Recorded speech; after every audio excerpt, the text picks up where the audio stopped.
আসসালামু আলাইকুম রহমতুল্লাহ। প্রিয় শিক্ষার্থীরা, আমরা আমাদের ক্লাস শুরু করি। তো তোমরা এই টাইটেল দেখেই বুঝতে পারছো যে আজকে আমাদের ক্লাসটা কিসের উপরে হবে, এবং তোমরা যেহেতু এখানে সবাই সেকেন্ড টাইমার, আর সেকেন্ড টাইমারদের ক্ষেত্রে আমাদের সব থেকে বড় সুযোগ যেটা, সেটা হলো গুচ্ছ ভর্তি পরীক্ষা। এবং আমি যদি ভুল না করি তাহলে গুচ্ছের মধ্যে কিন্তু জগন্নাথ ইউনিভার্সিটি আছে। না, আমি কি ঠিক বললাম কিনা? আমি ভুল বললে তোমরা আমাকে ঠিক করে দিও। তো জগন্নাথ ইউনিভার্সিটি যদি গুচ্ছের মধ্যে থাকে সেটা খুবই ভালো হবে। আর অন্য সকল ভালো ভালো ইউনিভার্সিটি তো এর মধ্যে আছে আর কি। তো শুধু সেকেন্ড টাইম না, ফার্স্ট টাইমদের জন্য হচ্ছে গুচ্ছ হলো সব থেকে বড় একটা সুযোগ আমি মনে করি। যে ঢাকা ভার্সিটি সহ অন্যান্য যে কোনো ভার্সিটি ভর্তি পরীক্ষার থেকে গুচ্ছ প্রথম এবং দ্বিতীয় যারা, মানে প্রথম প্রথম টাইম বা সেকেন্ড টাইম, সবার জন্য সব থেকে বড় একটা সুযোগ। তো তোমরা একটু এক্সপিরিয়েন্সড কিছুটা, যেহেতু তোমরা অলরেডি একবার পরীক্ষা ফেস করেছো। তারপরেও আসলে তোমাদের মূল যে প্রবলেমটা থাকে সেটা হচ্ছে যে উম, আচ্ছা, তোমরা আমাকে সবাই চিনবা আমি আশা করি। আমার মনে হয় না আমার পরিচয় দেওয়ার কোনো দরকার আছে।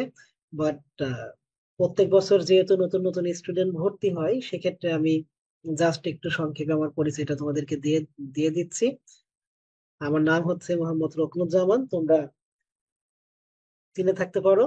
আর আমি থাকি হচ্ছে আমেরিকার ফ্লোরিডা স্টেটে। এখানে ইউনিভার্সিটি অফ ফ্লোরিডাতে অ্যাপ্লাইড ইকোনমিক্সে পিএইচডি করছি, থার্ড ইয়ার স্টুডেন্ট।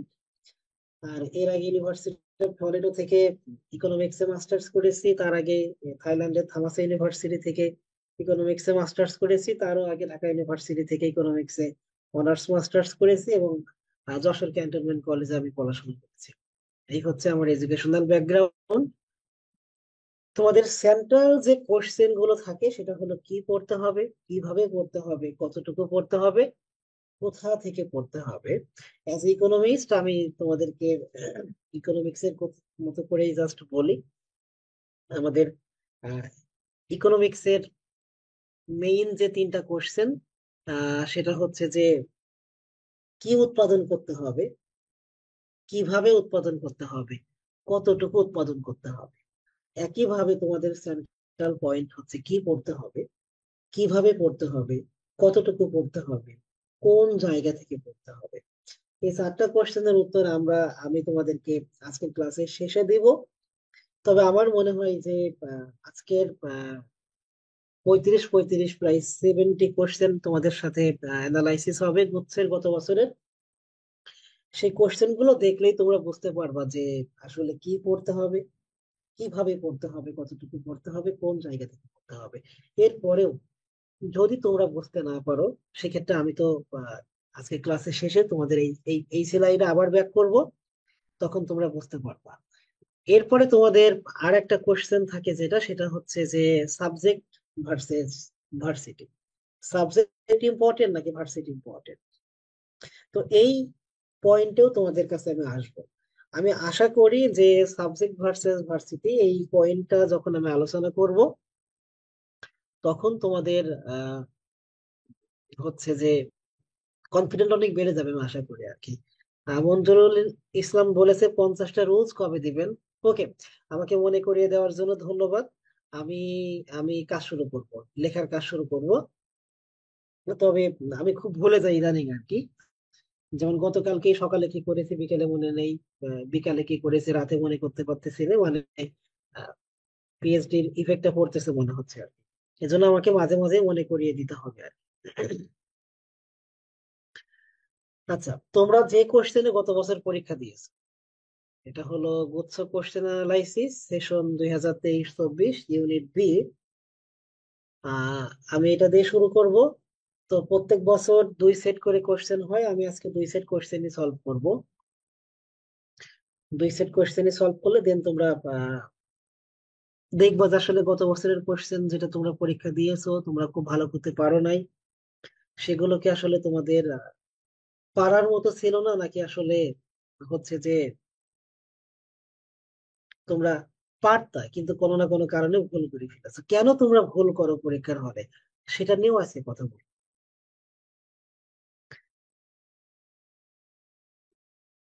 আচ্ছা, আহ আমি কি এই কোশ্চেন তোমাদেরকে আগে সলভ করিয়েছি? তাহলে পরেরটাতে শুরু করতাম। আচ্ছা, আমি এখান থেকেই শুরু করি। দেখো, গত বছরের গুচ্ছের কোশ্চেন, প্রথম set. The Pakistani rulers used weapons dash us instead of defending us from external enemies.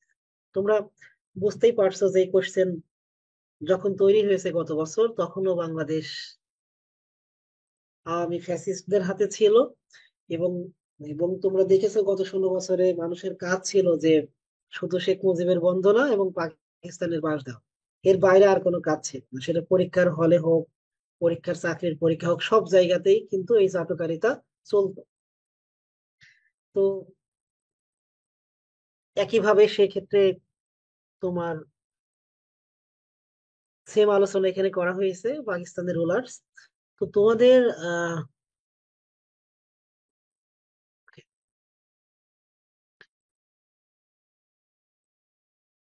Appropriate প্রিপজিশনের যে বিষয়টা, সেটা হচ্ছে যে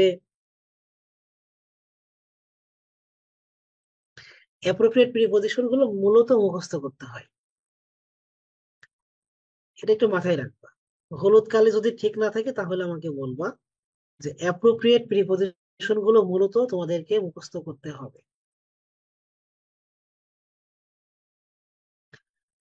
তারপরেও বোঝার কিছু আছে, সেই কিভাবে বোঝা যায় সেগুলো নিয়ে আমরা যখন পড়াবো তোমাদেরকে তখন দেখাবো।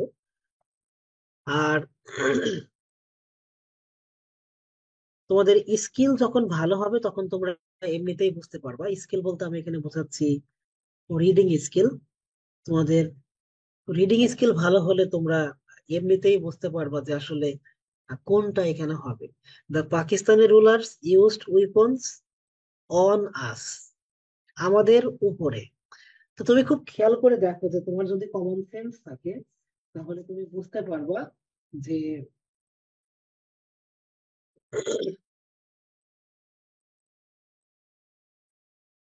আমাদের উপরে অস্ত্র প্রয়োগ করেছিল।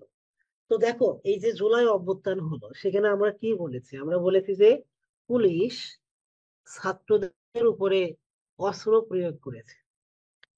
এই উইপন্স মানে হলো অস্ত্র। তোমরা জাস্ট একটু কমন সেন্স দিয়ে চিন্তা করবা। অস্ত্র কাদের উপরে?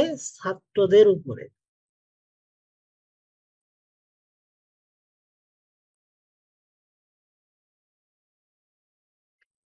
তো উপরে ইংরেজি কি আমরা জানি? অন মানে হলো উপরে। টেবিলের উপরে আমরা কি বলি? The book is on the table. তো হলুদ কালি কি ঠিক আছে? না হলে বলবো, আমি কালি চেঞ্জ করবো। আমরা যখন বলি যে বইটি টেবিলের উপরে, তো তোমরা খুব ভালো মতো জানো যে ইন মানে হচ্ছে ভিতরে, আউট মানে বাহিরে। আম্পায়ার যখন এভাবে আঙুল তুলে দেখায় আউট, তখন ভিতর থেকে খেলোয়াড়েরা বাহিরে চলে যায়। একইভাবে অন মানে উপরে, ফর মানে জন্য, উইথ মানে দিয়ে অথবা সাথে।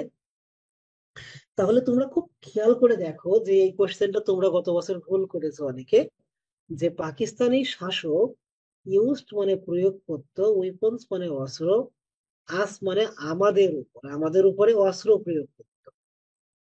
পুলিশ ছাত্রদের উপরে অস্ত্র প্রয়োগ করতো। তাহলে উপর ইংরেজি কি হবে বল? অন। তাহলে এখানে উত্তর কি হবে? অন। আমি বিলিভ করি যে তোমরা কেউ এই কোশ্চেনকে ভুল মানে কঠিন কোশ্চেন বলতে পারবো না। একদম কমন সেন্স। আমরা যখন প্রিপজিশন পড়া শিখি তখন আমাদেরকে এগুলো শেখানো হয়, যে ফর মানে জন্য, ইন মানে মধ্যে, আউট মানে বাহিরে, অন মানে উপরে, উইথ মানে সাথে দিয়ে, এগুলো শেখানো হয়। So এগুলো ভুল করা কোনো সুযোগ নেই। এরপরে 2 নম্বর কোশ্চেন, রিকোর্স মানে অবলম্বন করা।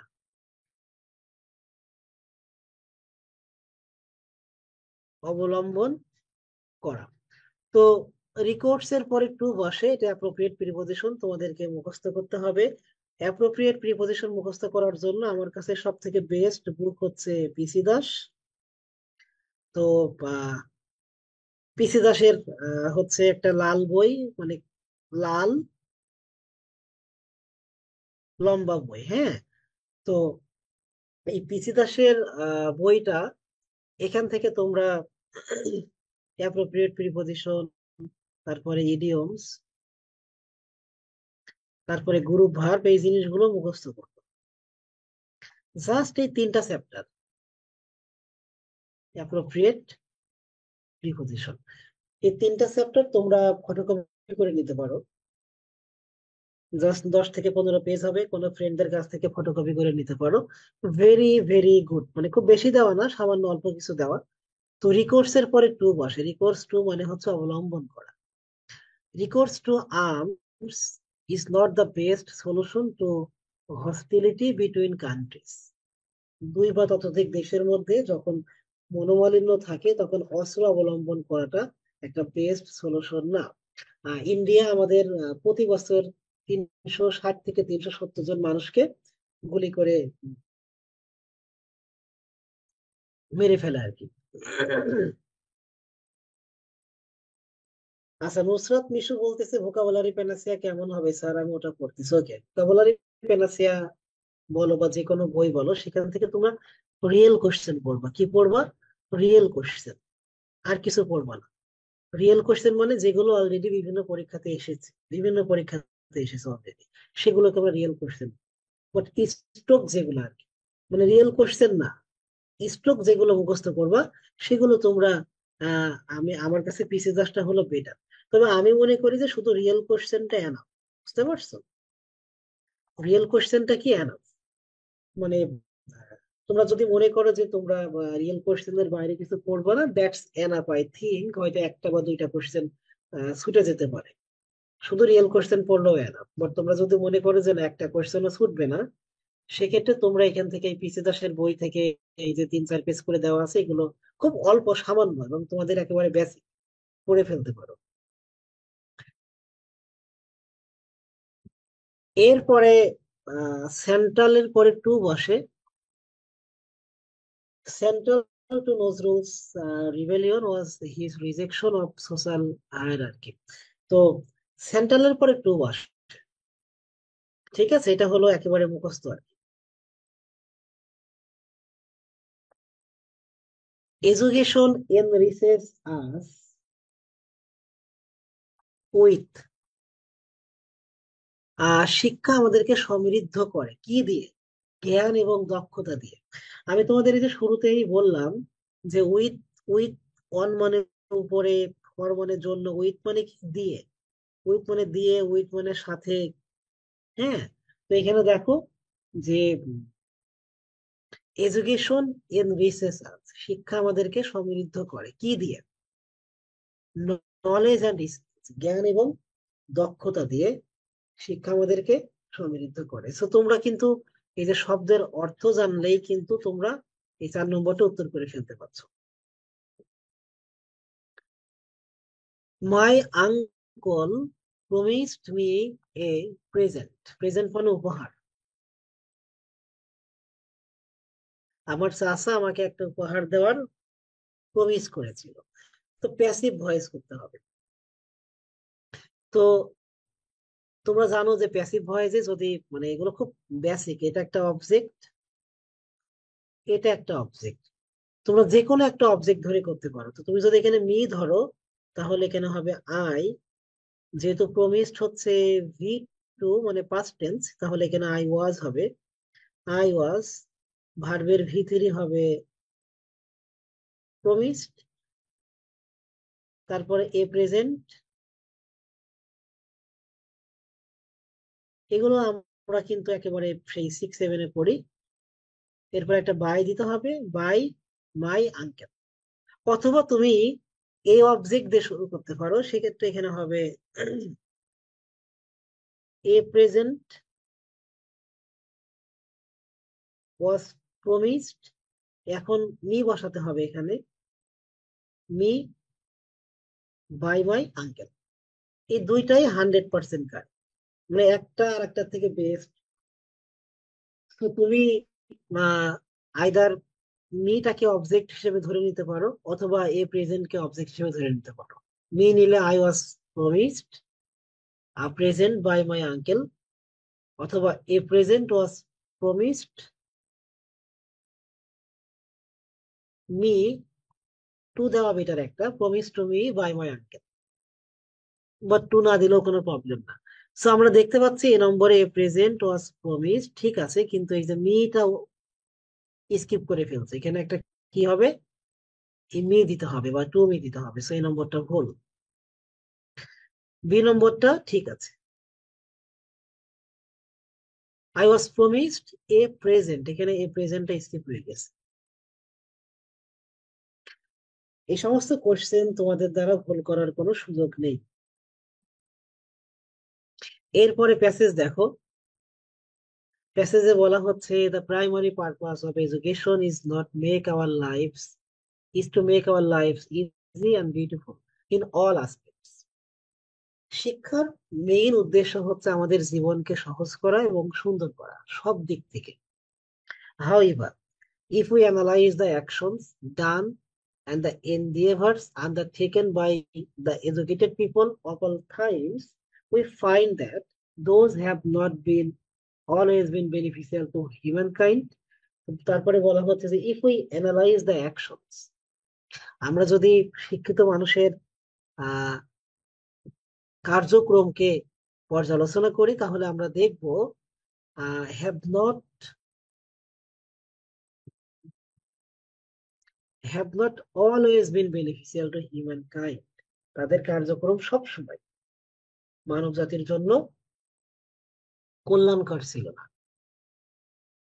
যেমন তোমরা যদি খেয়াল করো যে এই বাংলাদেশে রাজশাহী ইউনিভার্সিটিতে ডক্টর শামসুজ্জোহা ছিল একজন শিক্ষিত মানুষ, পিএইচডি করা। সে এই হিউম্যান কাইন্ডের জন্য নিজের জীবনকে উৎসর্গ করেছে। আবার ঢাকা ভার্সিটি ছিল রাজশাহী ইউনিভার্সিটির প্রক্টর, শিক্ষার্থীদেরকে প্রোটেক্ট করার জন্য নিজের জীবনকে উৎসর্গ করেছে। আবার আমি যখন ঢাকা ভার্সিটিতে পড়েছি 2011 থেকে 2016, এই সময়টা ঢাকা ভার্সিটির প্রক্টর ছিল আমজাদ স্যার। এটা আমজাদ হলো, আমি এটাকে হারামজাদ বলি। তোমরা যারা আমার ফেসবুক ফলো করো, আমি কিছু ইদানিং লিখতেছি এই আমজাদকে নিয়ে। এই আমজাদ মিনিমাম 500 থেকে 700 ঢাকা ভার্সিটির স্টুডেন্টকে ছাত্রলীগ দিয়ে পিটিয়ে পুলিশে দিয়ে তাদের জীবনটা নষ্ট করে দিয়েছে। পরীক্ষার হল থেকে পরীক্ষার হল থেকে ছাত্রদেরকে বের করে দিত, মানে ছাত্রদেরকে পুলিশ দিয়ে গ্রেপ্তার করে। মানে যারা ছাত্র দল কিংবা ছাত্র শিবির বা অন্য রাজনৈতিক দলের থাকতো, তাদেরকে পুলিশের এনে ধরাই দিত। তাহলে এই যে আমজাদ, সেও কিন্তু পিএইচডি করা শিক্ষিত মানুষ। তার মানে শিক্ষিত মানুষের কার্যক্রম যে সব সময় ভালো হবে, বিষয়টা তোমরা খুব খুব মানে সহজেই জিনিসটা বুঝতে পারো যে আহ শিক্ষিত মানুষের কার্যক্রম সবসময় সুন্দর না। আবার তোমরা যদি দেখো যে আমাদের বাংলাদেশের শেয়ার বাজার থেকে প্রায় 20,000 কোটি টাকা সরিয়েছে কে, লোটাস কামাল, নাফিসা কামালের পা। সে কিন্তু আমাদের ঢাকা বিশ্ববিদ্যালয়ের ইকোনমিক্স থেকে পড়াশোনা করে। আবার এই কিছুদিন আগে বুয়েটের একটা স্টুডেন্ট ফারদিনকে হত্যা করলো কে, গাজী, জিটিভির মালিক গাজী, সেও কিন্তু ঢাকা ভার্সিটির ইকোনমিক্স থেকে পড়াশোনা করা। সো এভাবে শিক্ষিত মানুষরা কিন্তু তোমরা কিছুদিন আগে নিউজে দেখেছো যে সজীব ওয়াজেদ জয়, সে আমেরিকার ভার্সিটিতে পড়েছে, কিন্তু সে বাংলাদেশ থেকে প্রায় 1.5 লক্ষ কোটি টাকা পাচার করেছে। মানে শিক্ষিত মানুষের কার্যক্রম যে সবসময় ভালো হবে, বিষয়টা সেরকম না, খারাপও হতে পারে। তো এখানে বলা হচ্ছে যে আহ তার মানে তোমরা এখান থেকেই বুঝে গেছো যে এই প্যাসেজের উদ্দেশ্য কি। প্যাসেজের উদ্দেশ্য হচ্ছে যে শিক্ষার বা শিক্ষিত মানুষদের যে ভালো দিক খারাপ দিক দুইটাই আছে, সেটা ইউজ করা। সাম have even threaten the existence of human beings. Even কিছু কিছু শিক্ষিত মানুষ মানুষের অস্তিত্বই হুমকির মুখে ফেলে দিয়েছে। এই যে আজকের পারমাণবিক বোমা বলি, আহ বা হচ্ছে যে ক্ষেপণাস্ত্র বলে, এগুলো বানিয়েছে কি মূর্খ মানুষ? এগুলো বানিয়েছে কিন্তু ওইরকম পিএইচডি ডিগ্রিধারী যারা, তারা। Thus, education at many times has failed to serve its primary purpose. এভাবে শিক্ষা অনেকবার এর মূল উদ্দেশ্যকে সার্ভ করতে ব্যর্থ হয়েছে। Why does it happen? কেন এটা ঘটে? Education gives us knowledge and skills. শিক্ষা আমাদেরকে জ্ঞান দেয়, দক্ষতা দেয়, আর eventually provides us with power. এবং এই জ্ঞান এবং দক্ষতার মাধ্যমে আমাদেরকে ক্ষমতা দেয়। কি দেয়? ক্ষমতা। This power sometimes turns us into monsters and sometimes angels. এই পাওয়ার কিছু কিছু সময় আমাদেরকে শয়তান বানায়, আবার কিছু কিছু সময় আমাদেরকে ফেরেশতা বানায়। তার মানে এই পাওয়ার দিয়ে তুমি যখন মানুষের জন্য কাজ করবা, তখন তুমি অ্যাঞ্জেলস মানে দেবতা হয়ে যাবা মানুষের কাছে। আবার যখন তুমি আহ এই পাওয়ার দিয়ে যখন তুমি শেখ পরিবারের মতো কাজ করবা, তখন তুমি শেখ হাসিনার মতো ফ্যাসিস্ট হয়ে যাবা। Because power of education can be used both for good and evil purpose, depending on the intention of its users. তার মানে বলা হচ্ছে যে শিক্ষার যে শক্তি, সেটা ভালো এবং শয়তানি দুই কাজেই ব্যবহার করা যায়।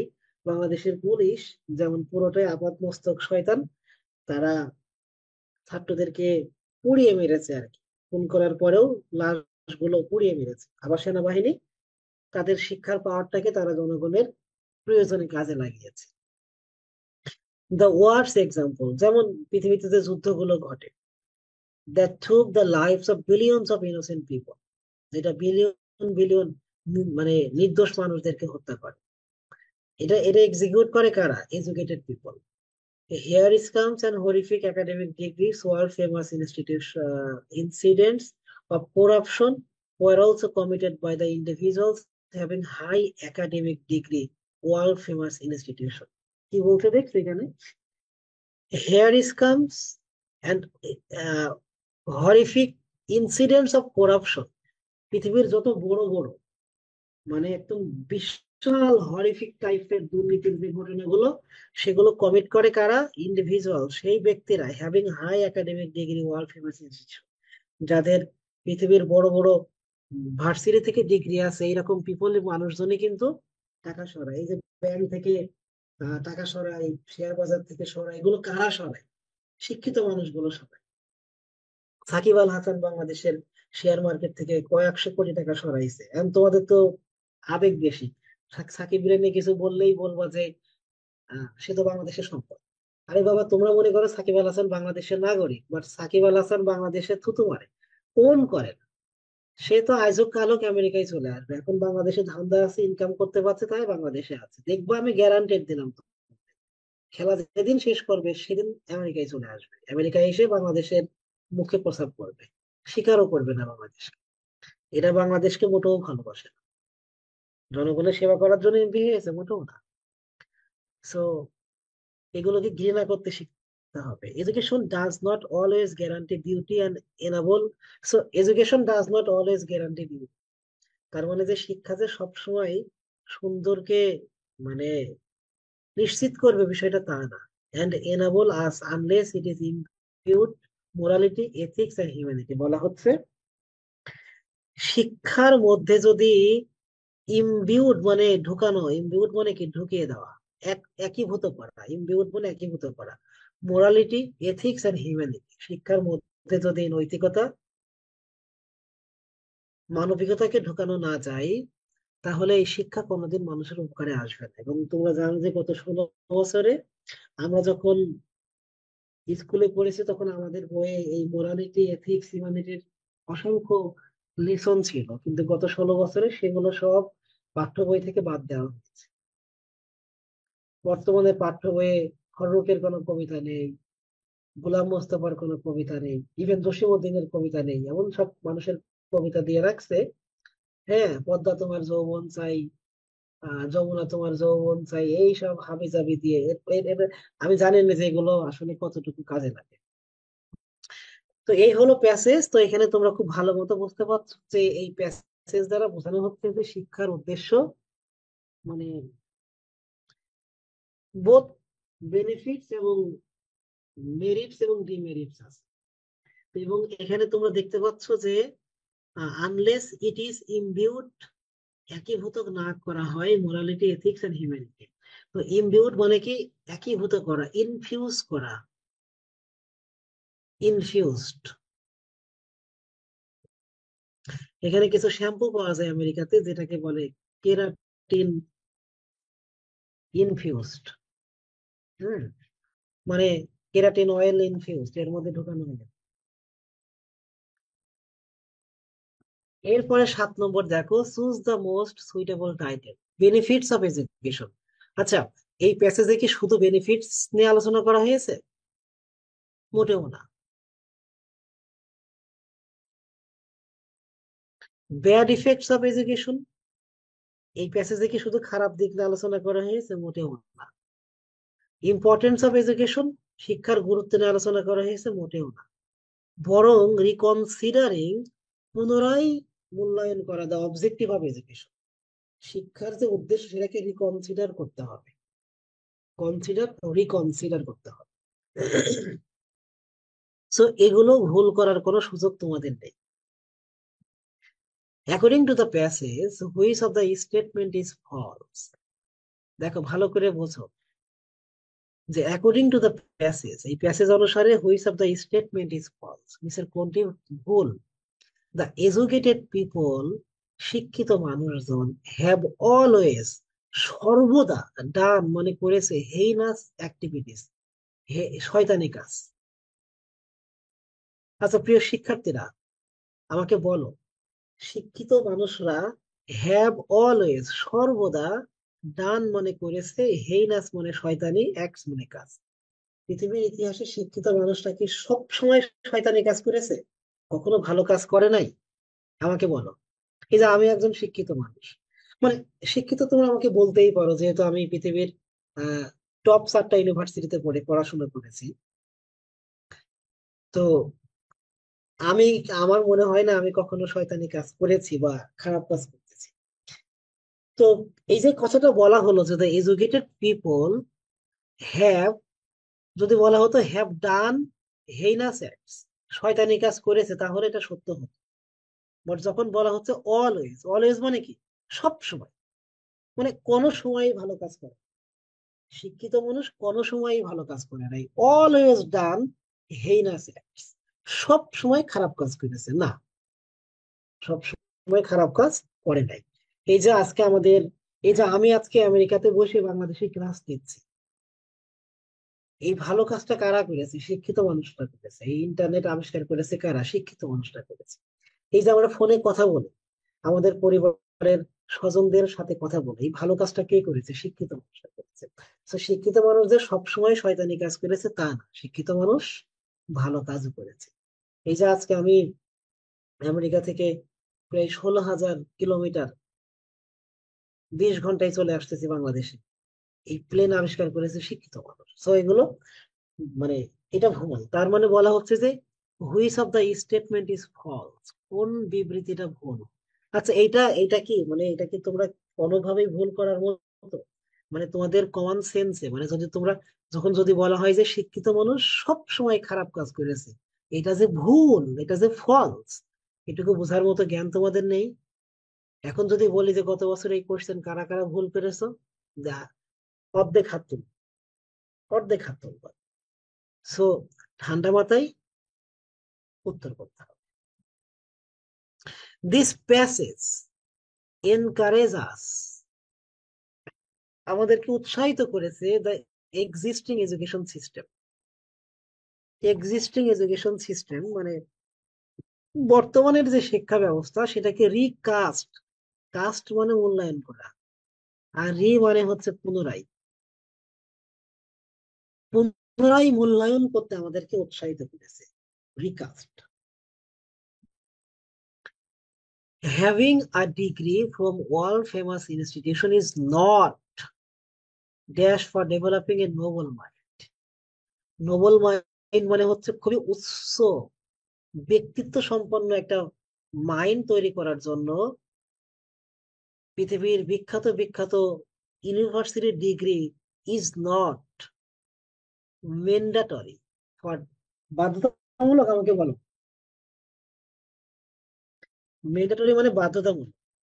এখন তুমি যদি বলো যে উন্নত মন তৈরি করার জন্য পৃথিবীর বিখ্যাত ভার্সিটির ডিগ্রি বাধ্যতামূলক, মোটেও না। ডিগ্রি বাধ্যতামূলক না। সো পৃথিবীতে বহু মানুষ আছে যারা অনেক বড় মনের মানুষ, কিন্তু তাদের কিন্তু এই ফেমাস ইনস্টিটিউশন, পৃথিবীর বিখ্যাত বিখ্যাত ভার্সিটির ডিগ্রি কিন্তু নেই। নজরুলের নেই, জসিমউদ্দিনের নেই, আল মাহমুদের নেই, ফররুখের নেই, কারোরই নেই। By the end of the meal, some people take a few glasses of water. ঠিক আছে, wine. So by the end of the meal, খাওয়া শেষে, by the end of the meal মানে কি, খাওয়া শেষে, some people take a few glasses of water, কিছু মানুষ পানি খায়। আচ্ছা, ভার্বের কাজ মানে যদি তুমি কখন, এটা মনের কোনায় গেঁথে নিবা, কোথায়, কিভাবে, কেন দিয়ে প্রশ্ন করে উত্তর পাও, তাহলে অ্যাডভার্ব। তাহলে কি হবে বলো তো? অ্যাডভার্ব। কি এবং কাকে দিয়ে প্রশ্ন করলে পাবা নাও, মনে থাকবে। কখন, কোথায়, কিভাবে, কেন দিয়ে প্রশ্ন করলে অ্যাডভার্ব, কি এবং কাকে দিয়ে প্রশ্ন করলে নাও। তো by the end of the meal, খাওয়ার শেষে মানুষ পানি খায়। এখানে কি, কোশ্চেনটা কি দিয়ে করতে হবে বলো তো? পানি খায় খাওয়ার শেষে। আমাকে বলো তোমরা কমেন্টে, এখানে কোশ্চেনটা হচ্ছে কি দিয়ে? By the end of the meal, খাওয়ার শেষে, some people take a few glasses of water, কিছু মানুষ পানি খায়। কোনটাতে প্রশ্ন করা লাগতেছে এখানে বলো? কখন, কখন পানি খায়, কখন। By the end of the meal, কখন পানি খায়, খাওয়ার শেষে, তাহলে এটা কি হবে? এটা হবে অ্যাডভার্বিয়াল ফ্রেজ। কত সহজ তোমরা দেখো। শুধু ফ্রেজের ক্ষেত্রে না, কিন্তু ক্লোজের ক্ষেত্রেও সেম রুলস। ফ্রেজ এবং ক্লোজের ক্ষেত্রে একই রুলস, কোথায়, কখন, কিভাবে, কেন, অ্যাডভার্ব, কি, কাকে, নাও। Homer describes a race of men who, তো তোমরা দেখতেই পাচ্ছ যে এখানে অতীতের ঘটনার কথা বলা হচ্ছে, ফ্রম দ্য গডস। হোমার এমন একটা রেস মানুষের কথা বলেছিল যে, মানে কি অতীতের কথা বলা হচ্ছে, কিন্তু অতীতের কথা, অতীতের কথা, তার মানে ভি টু হবে এখানে, ভি টু হচ্ছে স্প্রাং। এটা এটা একদমই বুঝতে পারো যে হোমার বর্ণনা করে এমন একজন মানুষের কথা, যে মানুষটা গডের থেকে কিছু একটা পেয়েছিল। তা এটা অতীতে পেয়েছিল না, নাকি ভবিষ্যতে পাবে? অতীতে। So V two, it was 10 to 12, most of the shops just, তো তোমরা দেখো যে এখানে ওয়াজ আছে, তাই না? পাস্ট টেন্স, তাহলে পরেরটাও পাস্ট টেন্সে হবে। তাহলে যেহেতু ক্লোজ হচ্ছে ভি থ্রি, আমরা জানি ভি থ্রির আগে কি বসে? হ্যাভ অথবা হ্যাড বসে। তো যেহেতু হ্যাভ হচ্ছে প্রেজেন্ট টেন্স, তাহলে এটা বাদ। তাহলে কি বসাতে হবে? হ্যাড বসাতে হবে। খুব খেয়াল করো, যেহেতু ওয়াজ হচ্ছে পাস্ট, তাহলে সিকুয়েন্স অফ টেন্স বলে যে এইটাও পাস্ট হবে। যেহেতু এইটা পাস্টে আছে, এইটাও পাস্টে হবে, এটাকে সিকোয়েন্স অফ টেন্স বলে। আবার আমরা টেন্স অনুসারে জানি যে ভি থ্রির আগে অক্সিলারি ভার্ব বসে হ্যাভ অথবা হ্যাড, কিন্তু হ্যাভ পাস্ট না, হ্যাভ হচ্ছে প্রেজেন্ট, পাস্টে বসে had. Just tense. She need, wash হচ্ছে ভি ওয়ান। আমি ইতিপূর্বে সলভ ক্লাসে তোমাদেরকে দেখিয়েছি যে need not plus V one, এই নিড নট হচ্ছে মোডাল। এটা কি? Modal verb. সো যেহেতু ওয়াশ মানে ধোয়া, এটা হলো ভি ওয়ান,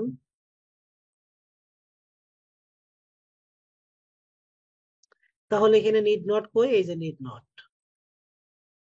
এই রুলস আমি তোমাদেরকে এর আগেও অনেকগুলো ক্লাসে বলেছি।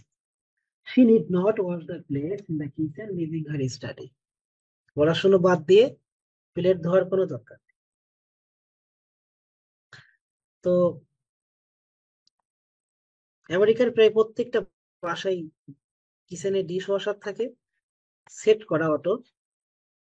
তো তুমি খাওয়া দাওয়া শেষ করে ওটার ভিতরে ফেলে একটা সুইচ দেবা, ধুয়ে শুকিয়ে সুন্দর হয়ে যাবে, কোনো কষ্ট নেই। If Kalpana Chawla have not, আচ্ছা আমি হ্যাভ, হ্যাজ, হ্যাড, এগুলোর পরে কিয়ামত পর্যন্ত ভার্বের কি বসে? ভি থ্রি বসে। জানো কিনা তোমরা? তোমরা যখন থেকে টেন্স পড়া শুরু করেছো তখন থেকে তোমাদের জানার কথা যে হ্যাভ, হ্যাজ, হ্যাড এর পরে কিয়ামত পর্যন্ত ভার্বের ভি থ্রি বসে। তাহলে এখানে if Kalpana Chawla had not, এখানে হ্যাড আছে, তাহলে হ্যাড এর পরে ভার্বের কি বসাতে হবে? ভি থ্রি হবে। এখানে কি বসবে? V three. তো হ্যাভ ভি থ্রি না, হ্যাজ ভি থ্রি না, টু হ্যাভ ভি থ্রি না, হ্যাড হচ্ছে ভি থ্রি। তাহলে এ হচ্ছে সঠিক উত্তর। হৃদয় সাজেস্টেড, এই সাজেস্টেড কে বলা হয় সাবজাংটিভ, তোমাদের মনে আছে? সাবজাংটিভ। আর সাবজাংটিভ এর পরে ভার্বের বেস ফর্ম বসে, কি বসে? Base form. সো ওয়ার্ক হচ্ছে বেস ফর্ম, জাস্ট মুখস্থ। সাজেস্টেড, তারপরে কি আছে?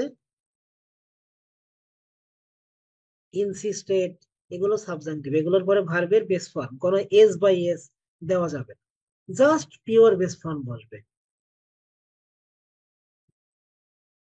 হেলদি মানে স্বাস্থ্যবান, আনহোলজাম মানে হচ্ছে অস্বাস্থ্যবান। অ্যান্টোনিম চেয়েছে। The question is how he will respond, প্রশ্ন হলো কি, প্রশ্ন কি, কি দিয়ে প্রশ্ন করলে কি হয় আমাকে বল। The question is how he will respond, কিভাবে সে রেসপন্ড করবে। আচ্ছা বলো। কোশ্চেন,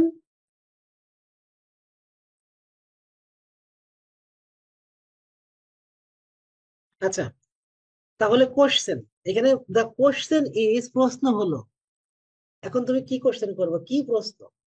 দেখো এখানে প্রশ্নটা কি, দ্য কোশ্চেন ইজ প্রশ্ন হলো। আচ্ছা আমি তোমাদের সামনে যে বললাম যে বিষয়টা হলো, তখন তোমরা আমাকে কি বলবো, স্যার কি বিষয়?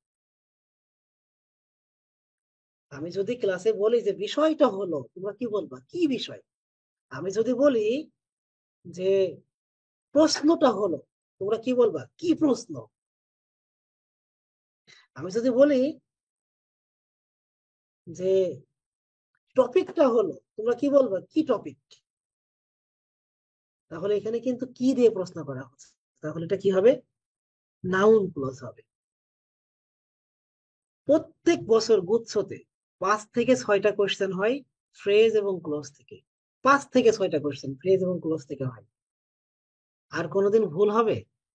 কোথায়, কখন, কিভাবে, কেন দিয়ে প্রশ্ন করলে অ্যাডভার্ব, কি এবং কাকে দিয়ে প্রশ্ন করলে নাউন। ভুল করবো কখনো বলো?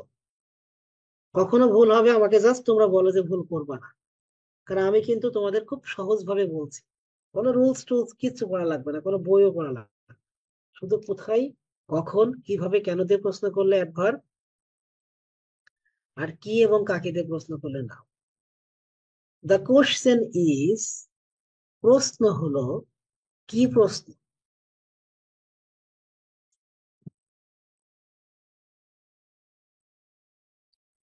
হোয়েন আই এম অনলাইন, দেখো হোয়েন আই এম অনলাইন, যখন আমি অনলাইনে থাকি, আই হ্যাভ লিবার্টি, তখন আমার স্বাধীনতা আছে। কোশ্চেনটা কি দিয়ে করা লাগতেছে? সো এখানে দেখো এম হচ্ছে বি ভার্ব। তো তোমাদের এই রুলসটা মুখস্থ করবো যে বি ভার্ব প্লাস অ্যাডজেক্টিভ। তোমরা ফোকাসের শীটে এটা পড়েছো, বি ভার্ব প্লাস অ্যাডজেক্টিভ। যদি পড়ে না থাকো তাহলে লিখে রাখো। বি ভার্ব কি? Am, is, are, was, were, এগুলো মূল ভার্ব হবে যখন, অক্সিলারি না কিন্তু। এগুলো যখন মূল ভার্ব হবে তখন এগুলোকে বি ভার্ব। তাহলে ছোট্ট একটা রুলস মুখস্থ করে রাখতে হবে, সেটা হলো যে বি ভার্বের পরে যে শব্দ বসবে সেটা হলো অ্যাডজেক্টিভ হবে। Am is are was wire এই পাঁচটা যখন মূল ভার্ব হবে তখন এটাকে বি ভার্ব বলা হবে। তাহলে এটা অ্যাডজেক্টিভ। মনে থাকবে তোমাদের, am is are was wire এগুলো মূল ভার্ব যখন হবে তখন এগুলো বি ভার্ব হবে। এই বি ভার্বের পরে একটা অ্যাডজেক্টিভ হবে। প্রচুর পরিমাণ কোশ্চেন কিন্তু ফ্রেজ ক্লোজ এবং এই পার্টস অফ স্পিচ থেকে আসে। আচ্ছা, ইনকারেক্টলি স্পেলড ওয়ার্ড, তো এটা তোমরা নিজেরা সার্চ দিলেই পাবা, এটা আমার বলার কোনো দরকার নেই। কিন্তু এই যে কোশ্চেনের, এটা পরীক্ষাতে প্রতি বছর আসে, প্রতি বছর আসে কোশ্চেনের।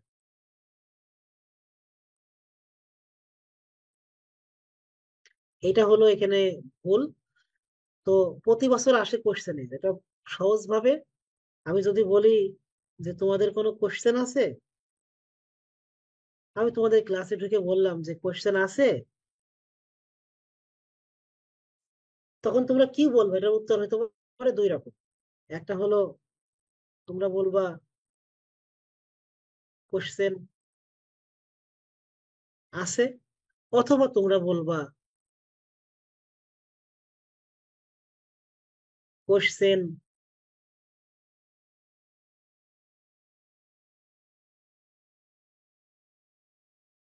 নেই রে। সো আমি যদি ক্লাসে ঢুকে বলি কোশ্চেন আছে, তোমরা বলবা জি স্যার কোশ্চেন আছে, অথবা বলবা কোশ্চেন নেই। কোশ্চেন, কোশ্চেন আছে রে, কোশ্চেন নেই রে। তাহলে কোশ্চেন নেই রে, তাহলে কোশ্চেন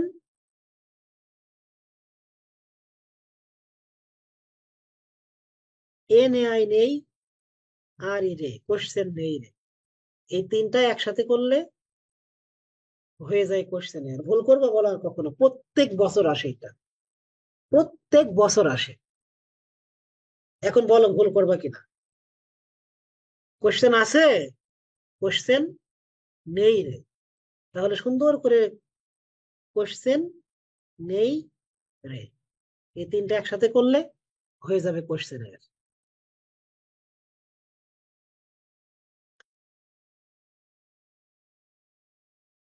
তারপরে আরেকটা, আরেকটা প্রত্যেক বছরই প্রায় আসে, সেটা হলো লেফটেন্যান্ট। লেফ, লেফটেন্যান্ট বানানটা আসে, তো এটা আমরা মিথ্যা তুমি 10টি পিঁপড়া, মিথ্যা তুমি 10টা পিঁপড়া। তো মিথ্যা ইংরেজি কি? লাই। তুমি ইংরেজি কি? ইউ। 10টি ইংরেজি কি? 10। পিঁপড়া ইংরেজি কি? অ্যান্ড। এই সবগুলো একসাথে করবো, তাহলে এই যে লেফটেন্যান্ট বানানটা ভুল হবে না আর। মনে থাকবে, এই দুইটা প্রায় প্রত্যেক বছর কোনো না কোনো ভার্সিটি ভর্তি পরীক্ষাতে আসে, কোশ্চেন এর আর লেফটেন্যান্ট। এখন লেফটেন্যান্ট মন থাকবে না, মিথ্যা তুমি 10টি পিঁপড়া, মিথ্যা তুমি 10টি পিঁপড়া। তাহলে মিথ্যা ইংরেজি লাই, তুমি ইংরেজি ইউ, 10টি হলো 10, পিঁপড়া হচ্ছে অ্যান্ড মানে পিঁপড়া, এগুলো যোগ করে দিবা, লেফটেন্যান্ট বানান হয়ে যাবে। এভাবে গুরুত্বপূর্ণ বানানগুলো সুন্দর করে পড়ানো যায়, সেটা ভোকাবুলারি ক্লাসের বিষয়। আমি কখনো সুযোগ পাইলে বাকিগুলো তোমাদেরকে দেখাবো। যেমন মিলেনিয়াম বানানটা আমাদের সময় এসেছিল, প্রায় অধিকাংশ বছর আসে। মিলে নিয়াম, মিললে নিয়াম। নিবি আমার কাছ থেকে নিবি, তুমি বলতে পারো যে জি স্যার মিললে নিয়াম, না মিললে নিয়াম না। তো এরকম মনে রাখার অনেক কৌশল করতে হবে আর কি। ইনডিজেন্ট মানে হলো গরিব, আমার মতো গরিব। এই যে দুদিন আগে ফোকাসের শিক্ষক সমাবেশ হলো, সবাই গেল, আমাকে নিল না। কারণ কি? আমি গরিব মানুষ, দেশে যাওয়ার টাকা নেই। সো ইনডিজেন্ট হচ্ছে গরিব, পোর মানে হচ্ছে গরিব। এজ আই সে, ডু করো, ডু মানে কি? করো। এখন এই করো, যখন আমি তোমাদেরকে বলবো করো, তখন তোমরা কি প্রশ্ন করবে আমাকে বলো। অ্যাজ আই সে, যেভাবে আমি বলি। অ্যাজ আই সে, যেভাবে আমি বলি। তাহলে করো। এখন তোমরা প্রশ্ন করলে কিভাবে। দেখো কত সহজ, দেখো। ডু, তোমাদের ক্লাসে আমি বললাম যে লেটস ডু, করো। অ্যাজ আই সে, যেভাবে আমি বলি। যেভাবে আমি বলি সেভাবে করো। ডু অ্যাজ আই সে, যেভাবে আমি বলি সেভাবে করো। কিভাবে করব, আমি তোমাদের ডেকে বললাম, এই দুষ্টু করো, তোমরা বললা স্যার কিভাবে করব, যেভাবে আমি বলবো। তাহলে কিভাবে করব, যেভাবে বলবো। তো কিভাবে তে প্রশ্ন করলে কি হয়, একবার।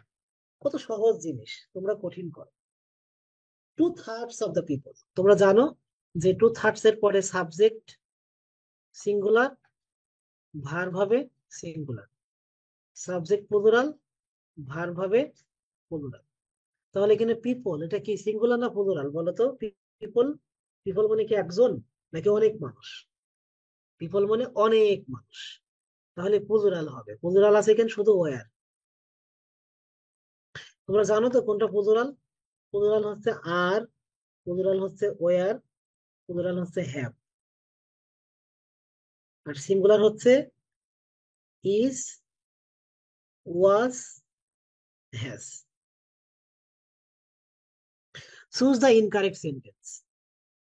Neither you, incorrect, he nor he, এখানে একটা ইজ হবে, হ্যাঁ। Is in a crisis.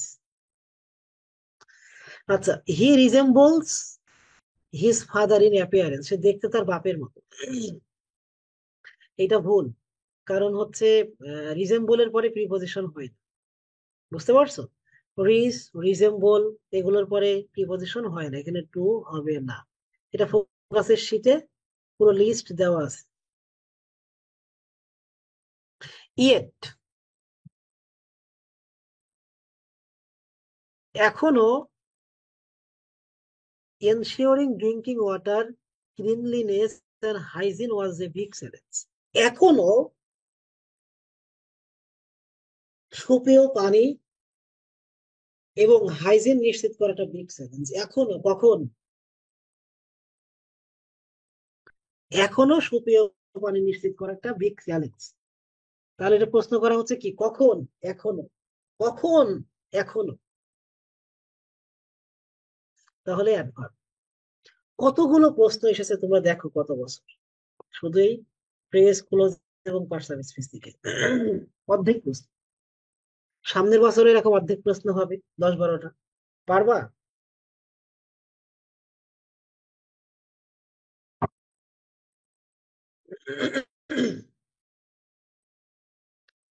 Choose the correct sentence. He bought a $300 suit. 300, এখানে হান্ড্রেডস হবে না, এস হবে না। The headmaster and secretary, দা হলো একটা, তাহলে এটা হবে ওয়াজ। দা যদি দুইটা হইতো তাহলে প্রোগ্রাম। So A ভুল, B ভুল। You look as though you are expecting some bad news. So as though পরে সবসময় কি দিতে হয়, ওয়ার দিতে হয়। তোমাদের ছোটবেলা থেকে পড়ে আসতো, as if, as though, past tense। তাহলে ডি নম্বরটা কারেক্ট।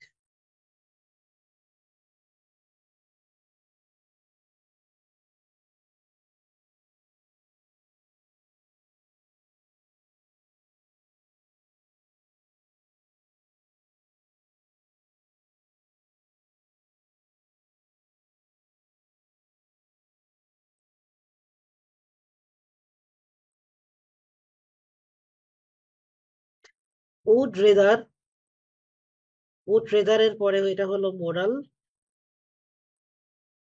এরপরে ভার্বের ভি 1 হবে। Had better, had rather, would better, would rather, এগুলোর পরে ভার্বের ভি 1 হয়। এগুলো তোমরা সবাই জানো?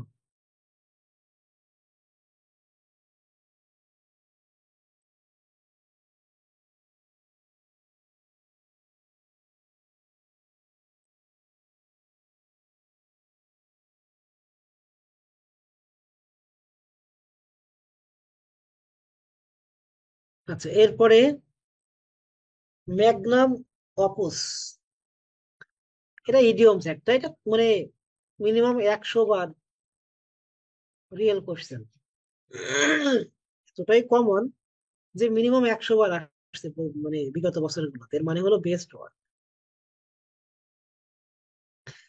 The factory turns out 50 tonnes of fertiliser a day, মানে প্রতিদিন 50 টন ফার্টিলাইজার মানে সার বের করে। তা আউট মানে কি?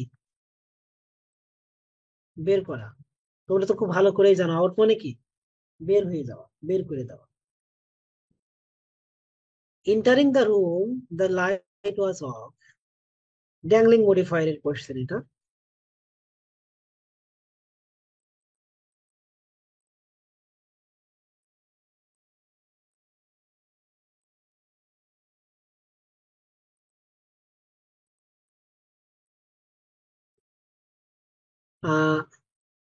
এন্টারিং দ্য রুম, রুমে কে ঢুকলো? একজন ব্যক্তি, তাহলে এখানে ব্যক্তি হবে, এখানে কি হবে? এখানে ব্যক্তি দিতে হবে। সো এটা ভুল। While walking in the garden, বাগানে হাঁটছিল একজন ব্যক্তি, তাহলে এখানেও ব্যক্তি হবে। হ্যাভিং ক্রস দ্য স্ট্রিট, রাস্তা পার হলো একজন ব্যক্তি, তাহলে এখানেও ব্যক্তি হবে। কার দেওয়া আছে এটাও। The boy received a crest with golden ribbons for his acid, ঠিক আছে। অ্যালুমনা এর প্লুরাল হচ্ছে অ্যালুমনি, এটা মিনিমাম 100 বার বিভিন্ন পরীক্ষাতে এসেছে, মুখস্থ। ল্যাংস্টন আমেরিকান কবি, এটা তোমাদের বইয়ে আছে সুন্দর মতো। হোমোরেজ মানে হলো রক্তস্রাব, এটা স্বাস্থ্যের সাথে জড়িত এক ধরনের রোগ। কাউন্টেবল নাউন তোমাদের ফোকাসের লেকচার শিটে সুন্দর করে দেওয়া আছে। ফার্নিচার আনকাউন্টেবল, মানি হচ্ছে আনকাউন্টেবল, নিউজ হচ্ছে আনকাউন্টেবল, তাহলে এই তিনটাই যদি আনকাউন্টেবল নাউন হয় তাহলে ডি নাম্বারটা হচ্ছে কাউন্ট। জেরি কোন গল্পে আছে? Mother in Mannville. To emit a faint of intermittent light, to emit a faint of intermittent light, এটাকে বলে গ্লিমার, তোমাদের বইয়ের মধ্যে আছে। Midnight is a glimmer. So textbook থেকে যে কোশ্চেন গুলো হয়েছে, জেরি কোন গল্পে আছে, মাদার ইন ম্যানভিলে আছে, আহ তারপরে হোমোরেস এটা হলো রক্তস্রাব, হেলথের সাথে সম্পর্কিত। এরপরে হচ্ছে ল্যাংস্টন আমেরিকান কবি, মানে এগুলো একদমই ভুল করার মতো না।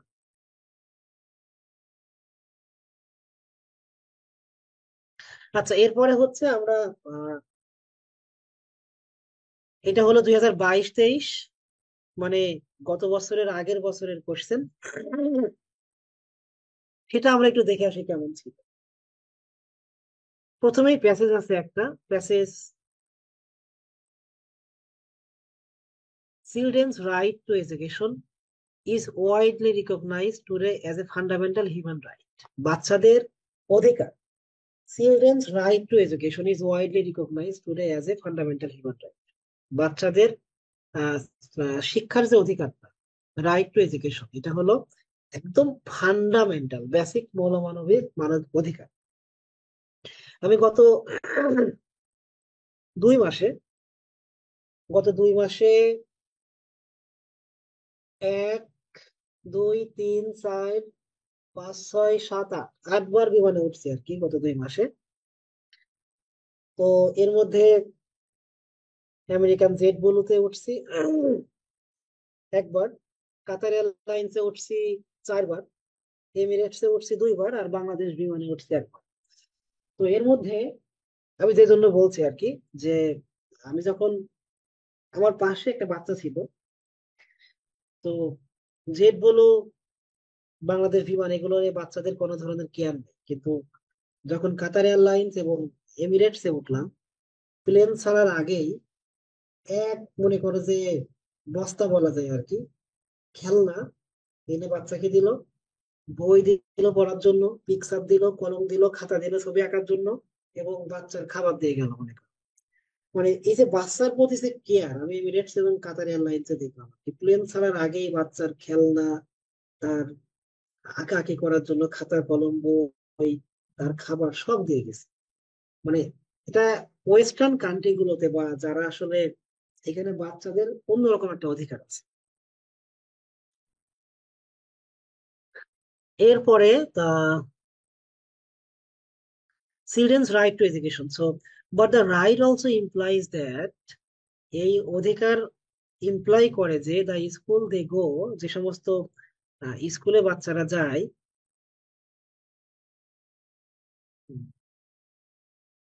Will have a pleasant and learning friendly environment, সেখানে একটা সন্তোষজনক এবং শিক্ষা বান্ধব একটা পরিবেশ থাকবে।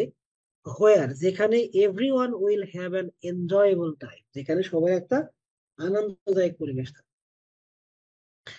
মানে যে স্কুলগুলোতে বাচ্চারা যায় সেখানে একটা আনন্দদায়ক পরিবেশ থাকে। তো বাংলাদেশের স্কুলগুলো তো তোমরা জানো যে বাচ্চারা যখন শোনে যে আজকে আর ক্লাস হবে না বা আজকে স্কুল ছুটি, তখন তারা মানে ঈদের মতো লাভ দেয়, আনন্দ, মানে শুধু বাচ্চারা কেন, আমরা বড়রাও যখন শুনি যে ক্লাস হবে না বা স্কুল বন্ধ, তখন আমাদেরও খুশি লাগে। আমেরিকার বাচ্চারা যখন শুনে যে ক্লাস হবে না তখন কান্নাকাটি শুরু করে। আমার আমার এখানে প্রায় আমরা 150 জন বাংলাদেশি আছে আমাদের এখানে, আমরা পিএইচডি করতেছি, সবারই বাচ্চা কাচ্চা আছে মোটামুটি। তো মানে এরা স্কুল বন্ধ শুনলে কান্নাকাটি শুরু করে, কারণ এদের স্কুলে নিয়ে যে কি করায়, স্কুলে নিয়ে যে কোনো পড়াই না।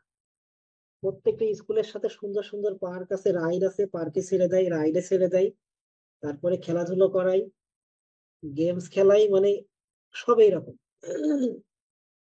মজার জিনিস। টিচার্স, মানে বাচ্চাদের কথা কি বলবো, আমরা তো এখন বুড়ো হয়ে গেছি। আমাদের ক্লাসেও টিচাররা প্রত্যেক দিন এরকম ঝুড়ি ধরে ক্যান্ডি নিয়ে আসে, চকলেট নিয়ে আসে, খাবার নিয়ে আসে, পিৎজা নিয়ে আসে। বুঝতে পারছো তো, ক্লাস যেন আমরা করি। Teachers will be kind, caring and supportive, একজন শিক্ষকের হতে হবে খুবই সফট, দয়ালু, কেয়ারিং এবং খুব সাপোর্টিভ, মানে সহায়তা করার মানসিকতা সম্পন্ন। চিলড্রেন উইল ফিল রিল্যাক্স, তখন বাচ্চারা কি খুব রিল্যাক্স ফিল করবে শিক্ষকদের কাছে। No harsh words will be spoken, কোনোভাবেই তাদেরকে কর্কশ কণ্ঠে কথা বলা যাবে না।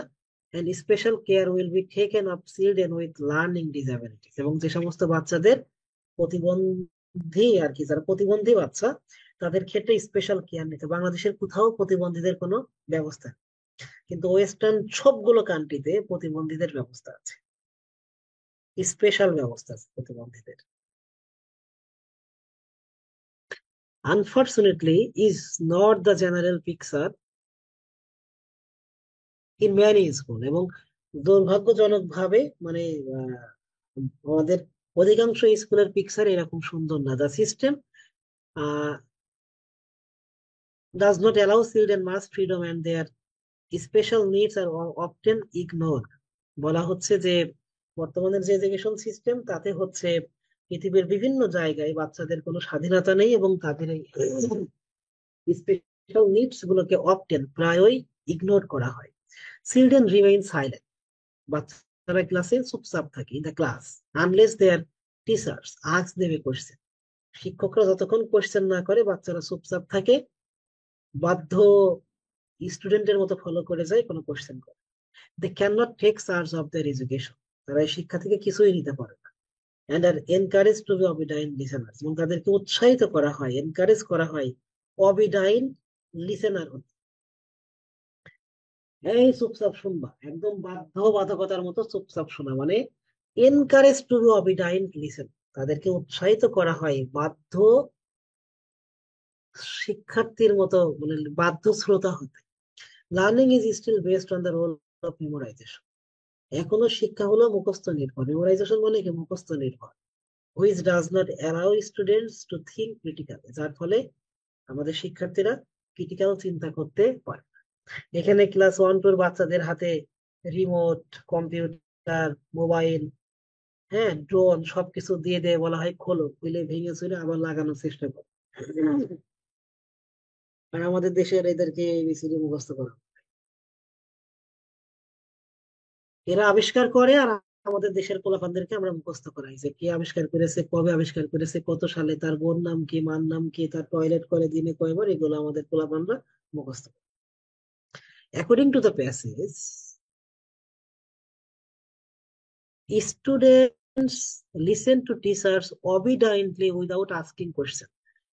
একদম প্যাসেজে হুবহু দেওয়া আছে, encourage to be obedient listeners remain silent, কোনো কোয়েশ্চেন করে না অবিডাইন্ট লিসেনার্স। তো student listens to teachers obediently without asking question, তার মানে সাইলেন্ট। হুবহু দেওয়া আছে passage. The passage suggest that, passage কি সাজেস্ট করে, the way education is imparted in many school, যেভাবে মানে শিক্ষা ব্যবস্থাটা আছে, ডাজ নট আপহোল্ড, তুলে ধরে না, চিলড্রেন্স রাইট টু এডুকেশন, মানে বাচ্চাদের শিক্ষার অধিকারকে তুলে ধরে না, এটা সত্য কথা। প্যাসেজ এইটাই বোঝাতে চেয়েছে যে the way of education is important in many.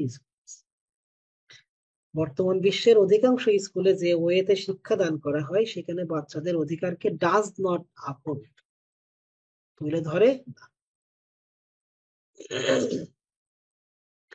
Learning disabilities in many schools,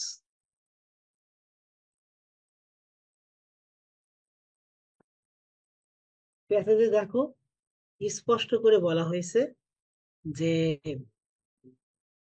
ignore কি করা হয়, ইগনোর করা হয়, ঠিক আছে, কি করা হয়, ইগনোর করা হয়। তাহলে learning disabilities many school are ignore, মানে হুবহু প্যাসেজ থেকে দেওয়া, ভুল করার কোনো সুযোগ। The passage is about the general picture in many schools, human rights নিয়ে না,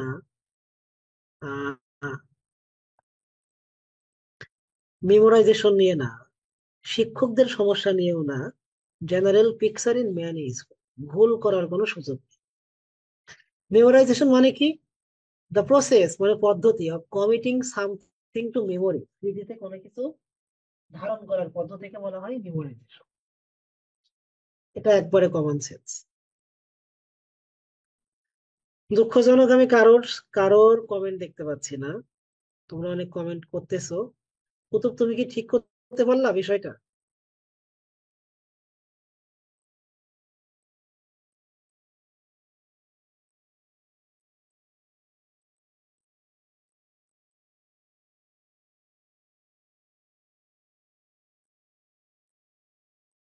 এরপরে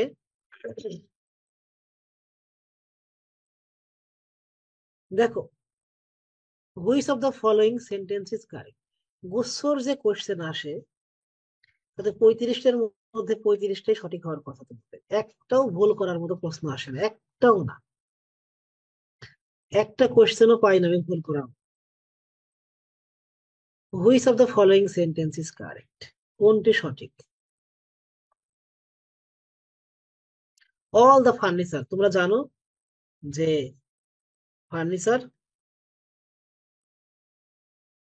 আনকাউন্টেবল নাউন, এটা ফোকাসের লেখা সেটা দেওয়া, যেহেতু আনকাউন্টেবল নাউন তাহলে এর সাথে এস হবে না, কি হবে না, এস হবে না। এবং এটার পরে ভার্ব হবে সিঙ্গুলার, তাহলে হ্যাভ হবে না, হ্যাজ হবে। কারণ আনকাউন্টেবল নাউনের সাথে এস বাই এস বসে না, এবং এটা সিঙ্গুলার এবং সিঙ্গুলার ভার্ব গ্রহণ করে।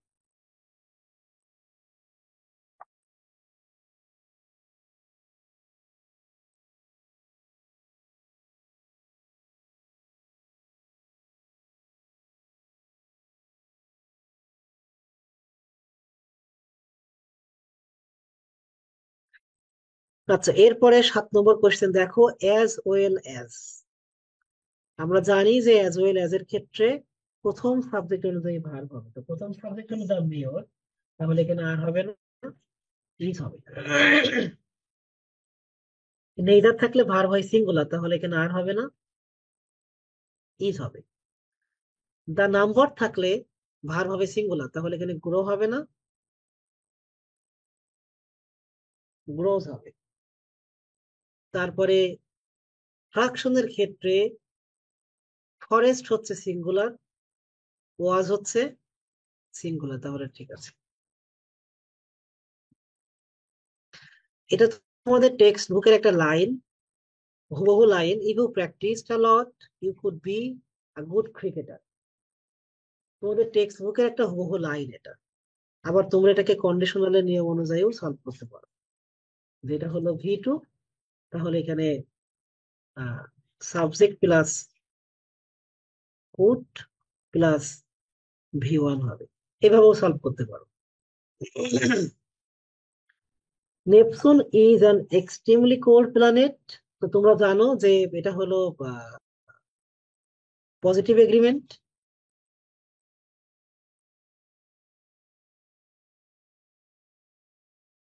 তো পজিটিভ এগ্রিমেন্ট কিভাবে করেছো? হি ইজ এ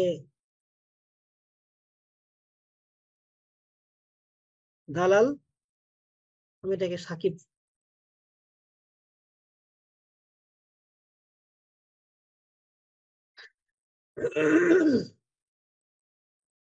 এন্ড এটাকে দুই ভাবে পজিটিভ এগ্রিমেন্ট করা যায়। একটা হলো আই এম টু, অথবা সো এম আই। শি, এখানে যা আছে এটা নিতে হবে এখানে। শি ইজ টু, অথবা সো ইজ শি। তোমরা খুব ভালো করে এটা জানো। তাহলে আমরা এখানে বলতে পারি Neptune is an extremely cold planet, Uranus, এখান থেকে ইজ নিতে হবে,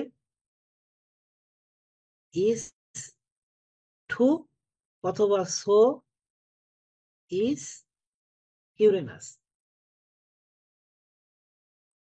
তাহলে সঠিক উত্তর হলো সো ইজ ইউরেনাস। খুবই সহজ।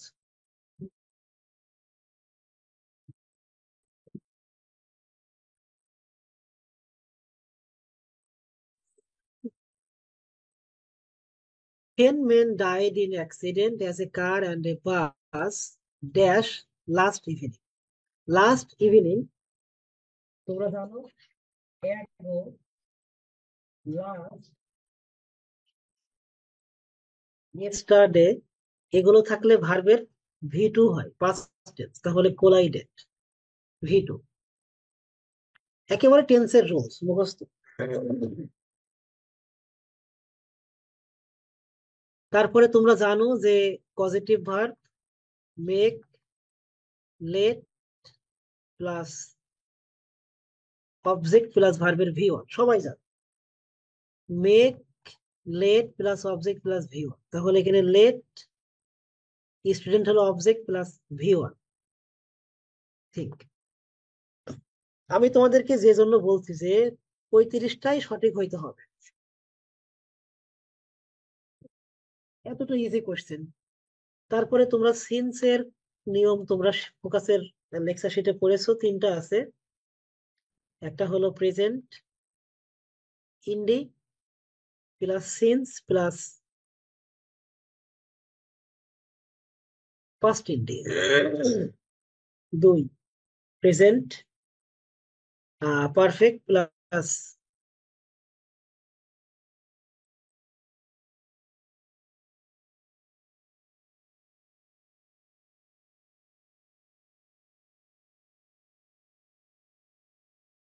সিন্স প্লাস পাস্ট ইন্ডি।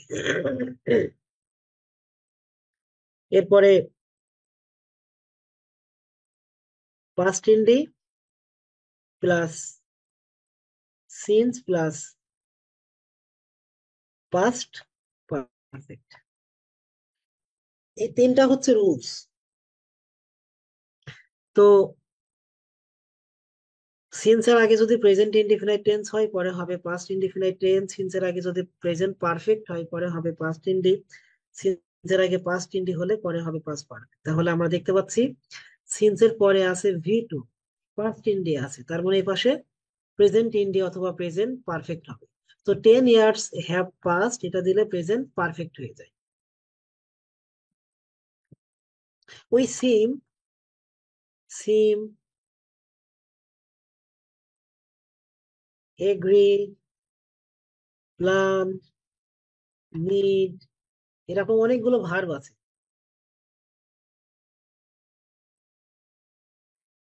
যেগুলোর পরে টু বসে প্লাস ভি1 বসে। তোমরা এগুলো ফোকাসের লেকচার শিট থেকে মুখস্থ করবা। Agree, arrange, appear, plan, pretend, prepare, hope, hesitate, fail, ask, expect, claim, decree, demand, increase, এগুলোর পরে টু প্লাস ভি1 হয়। তাহলে সিমের পরে টু প্লাস ভি1 হবে। সো টু প্লাস হ্যাভ হবে। ইনফর্মস দ্যাট, যারা অলরেডি থাকলে কোন টেন্স হয় তোমরা তো জানো, just, just now, already, lately, recently থাকলে প্রেজেন্ট পারফেক্ট হয়, কি হয় প্রেজেন্ট পারফেক্ট। তাহলে হ্যাজ ফিনিশড। এগুলো কিন্তু তোমরা 6-7-এ পড়ে আসছো টেন্স পড়ার সময়। প্লুরাল নাউন কোনটা? ক্রাইটারিয়া, এটা হলো plural noun. Data plural noun. Memoranda plural noun. এই যে এ থাকলে সেটা প্লুরাল হয়, কি হয় প্লুরাল হয়। ক্রাইসিস সিঙ্গুলার, এর প্লুরাল হচ্ছে ক্রাইসেস, আর এটা সিঙ্গুলার হচ্ছে ক্রাইটারিয়ন, এটা হলো সিঙ্গুলার। হ্যাগলিং মানে হলো দর কষাকষি করা, বার্গেইন করা, বার্গেইন করা। হ্যাগলিং মানে কি? দর কষাকষি করা, বার্গেনিং। বাংলাদেশে আমি যে এটা নিয়ে সব থেকে মনে করো যে একেবারে গলদঘর্ম হয়ে যায় সেটা হচ্ছে কোনো কিছু কিনতে গেলে। একটা জিনিসের দাম হচ্ছে 300 টাকা, দাম যাবে 5,000, 6,000, 7,000 টাকা। মানে কতক্ষণ তুমি দর কষাকষি করবে? তো আমেরিকাতে আবার এই জিনিসটাতে শান্তি, আমেরিকার কোথাও কোনো দর কষাকষির সিস্টেম নেই। সব জায়গাতে প্রত্যেকটা জিনিসের গায়ে দাম লেখা আছে, যেটা দাম লেখা ওইটাই তোমাকে পে করতে হবে। শান্তি, কোথাও কোনো মানুষও নেই। তোমার যা ভাল লাগে তুমি নিয়ে নিবা, নেওয়ার পরে একটা জায়গায় স্ক্রিনের উপরে রাখবা, স্ক্রিনের দামের অ্যামাউন্টটা আসবে, কার্ড দিবা, রিসিপ্ট বের হবে, চলে আসবে, কোনো হ্যাসেল নেই। Which word does not have a verb form? তো এখানে ট্রাস্ট, আমরা বলি ট্রাস্ট মি, আমাকে বিশ্বাস করো, তো ট্রাস্ট হচ্ছে ভার্ব। রুইন মানে হলো ধ্বংস করা, এটা হচ্ছে ভার্ব। ফল্ট মানে হলো দোষ, তবে এটাকে ভার্ব হিসেবে ইউজ করা যায়, সমস্যা না। সুইসাইড, আত্মহত্যা। কমিটেড সুইসাইড, হি কমিটেড সুইসাইড বলি আমরা, এটা নাউন। কিন্তু যদি বলি হি সুইসাইডেড, তাও হবে, এটা ভার্ব হবে। সো এখন ফল্ট অথবা সুইসাইড যে কোনো একটা উত্তর হতে পারে এখানে, কারণ এখানে মানে ট্রাস্ট এবং রুইন সরাসরি ভার্ব, আর ফল্ট হচ্ছে দোষ, আর সুইসাইড হচ্ছে বেসিক্যালি নাউন, কিন্তু এগুলোকে ভার্ব হিসেবে ইউজ করা যায়। কোনটাকে যে উত্তর হিসেবে ধরবে সেটা আমি জানি না, এটা আসলে দুইটার মধ্যে একটা হবে। স্পেলিং তোমরা নিজেরাই বুঝতে পারবা গুগলে সার্চ দিলে। প্লিজ ওয়াটার দ্য প্লান্টস, বাগানে পানি দাও। ওয়াটার দ্য প্লান্টস মানে কি? বাগানে পানি দাও, পানি দেওয়া, এটা হলো ভার্ব। যখন বলি যে আই ড্রিঙ্ক, আমি পান করি, এটা হলো ভার্ব। ওয়াটার, তখন এটা না। এখানে বলা হচ্ছে প্লিজ, প্লিজ এর পরে সব ভার্ব হয়, প্লিজ দয়া করে, কাম হিয়ার। সো কাম হচ্ছে ভার্ব। প্লিজ ওয়াটার, পানি দাও, দ্য প্লান্টস, বাগানে।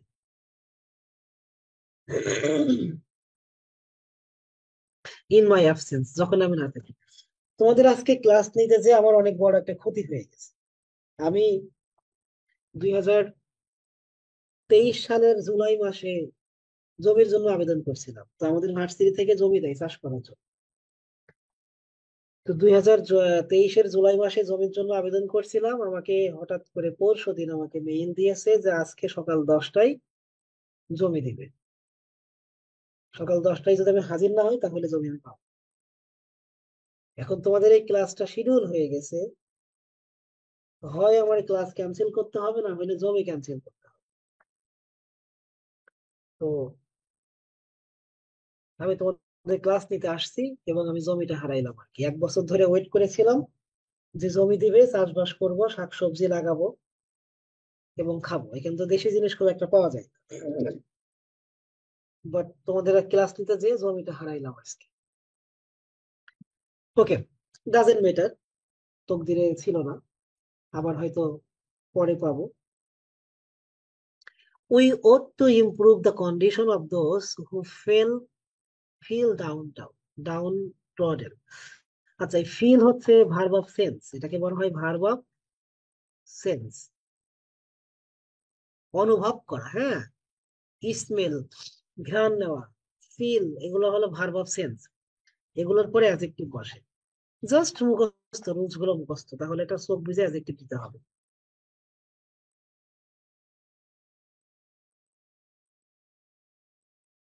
ভার্ব অফ সেন্স আর কি আছে? ফিল, স্মেল, সাউন্ড, টেস্ট, মানে পঞ্চ ইন্দ্রিয়, পঞ্চ ইন্দ্রিয়। এই ভার্ব অফ সেন্সের পরে একটা অ্যাডজেক্টিভ হবে। মার্ভেলের পরে সবসময় অ্যাট বসে, তোমরা মুখস্থ করতে হবে। Marvel, we Marvel at the beauty of the monument. এই মনুমেন্টের সৌন্দর্য দেখে আমরা বিস্মিত হয়েছিলাম। আমি নায়াগ্রা ফলসে যখন যাই তখন আমার মনে করো যে মানে আমি মানে হতভম্ব হয়ে গিয়েছে সৌন্দর্য দেখে। মানে সুন্দর, মানে পৃথিবীর কোনো মানুষ যদি মানে জীবনে একটা জিনিস দেখতে চাই, সে নায়াগ্রা ফলস দেখুক, তার পৃথিবী দেখার তৃপ্তি ভরে যাবে। মানে এতটা সুন্দর। নায়াগ্রা ফলস এর অর্ধেক হচ্ছে আমেরিকার মধ্যে, অর্ধেক হচ্ছে কানাডার মধ্যে, মানে এত বিশাল এরিয়া, দুই দেশের মধ্যে পড়েছে আর কি, অর্ধেক অর্ধেক ভাগ করে। He really agreed to my proposal, so agree with me,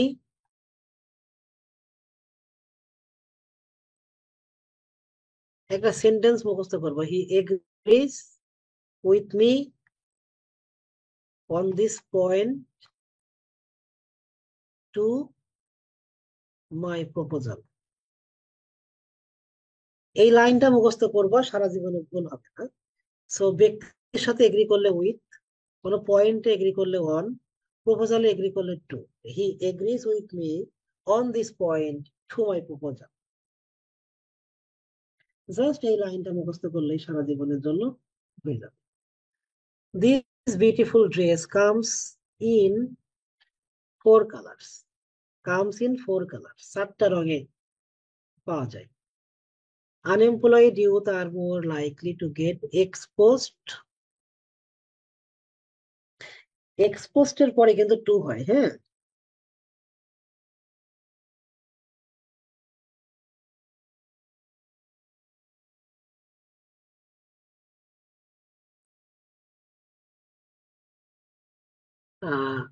exposed এর পরে টু হয়, মানে যে সমস্ত মানুষজন বেকার থাকে তারা ভায়োলেন্সে জড়ায় বেশি। What is the correct synonym of Sirin? Sirin মানে শান্ত, ট্রাঙ্কুইল মানে শান্ত।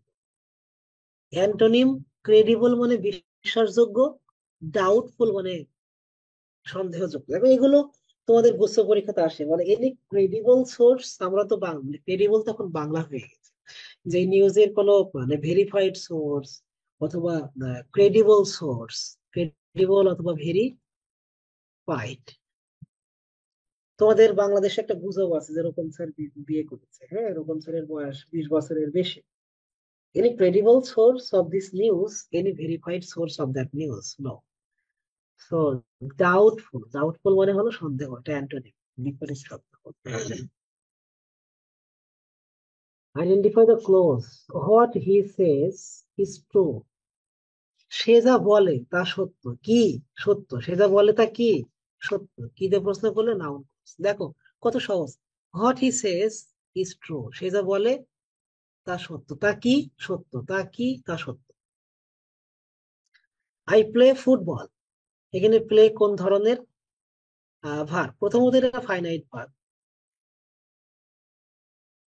দ্বিতীয়ত অবজেক্ট থাকার কারণে এটা ট্রানজিটিভ ভার। সেটা ট্রানজিটিভ উত্তর দিতে হবে কারণ এটা অবজেক্ট আছে। কারণ অবজেক্ট না থাকলে ইনট্রানজিটিভ ভার হয়। Give someone the cold shoulder মানে হলো ইগনোর করা। কি করা? Ignore someone. এগুলো সব previous question. A dime a dozen মানে কমন, সামথিং ভেরি কমন, এগুলো প্রিভিয়াস কোশ্চেন। গালিভার্স ট্রাভেল কে লিখেছে? জোনাথন সুইফট, তোমাদের বইয়ে আছে। The rime of the ancient mariner, এটা বেলার, তোমাদের বইয়ে আছে, হুবহু বইয়ে আছে। এটিকেট মানে হলো ভদ্রতা, কার্টেজি। হোয়েন সামথিং টেস্ট ডিসগাস্টিং মানে খুব বাজে, অ্যাওফুল, অ্যাওফুল মানে ভীতিকর, এটাও বইয়ে আছে। এ সনেট 14 লাইন। আচ্ছা, এই সমস্ত কোশ্চেন পরীক্ষাতে পড়ে আর তোমরা ভুল করো কেমন? আমাকে তোমরা জাস্ট বলো। এ সনেট, তোমরা ছোটবেলা থেকে সনেট পড়ে আসছো। সনেট হলো 14 লাইনের কবিতা। টেস্ট ডিসগাস্টিং খুব বিশ্রী, অ্যাওফুল, ভীতিকর। এটিকেট মানে ভদ্রতা, courtesy. Rime of the ancient mariner, বেলার, বইয়ের মধ্যে লেখা আছে বেলার। Gulliver's travel, Jonathan Swift. মানে এগুলো কেমনে ভুল করে আমি বুঝি না। ডাইম ডজেন 100 বার আসছে আগের পরীক্ষা। Something common. Give someone the cold shoulder 100 বার আসছে। ইগনোর সামওয়ান, এগুলো এগুলো। আই প্লে ফুটবল, অবজেক্ট আছে ট্রানজিটিভ, মানে এগুলো কি? এজন্যই বলি যে একটা কোশ্চেনও ভুল করার মতো না, 35টা কোশ্চেনের মধ্যে একটাও ভুল করার কথা না।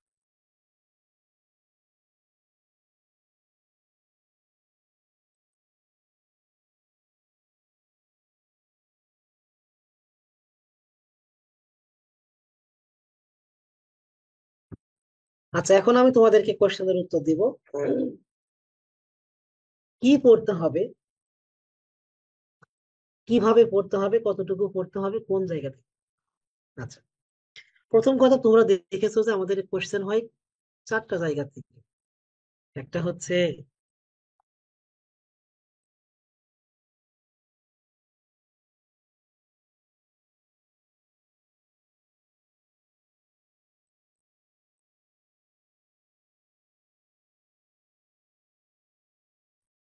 একটা হচ্ছে মুখস্থ বিষয়, একটা হচ্ছে টেক্সট, একটা হচ্ছে প্যাসেজ। তাহলে আমাদের 4টা জিনিস পড়তে হবে। কি কি পড়তে হবে? গ্রামার, মুখস্থ, টেক্সট এবং প্যাসেজ। মুখস্থ বলতে আমি বুঝাচ্ছি synonym, antonym, preposition, idiom, group verb, spelling, translation. এখন কিভাবে পড়তে হবে? গ্রামার,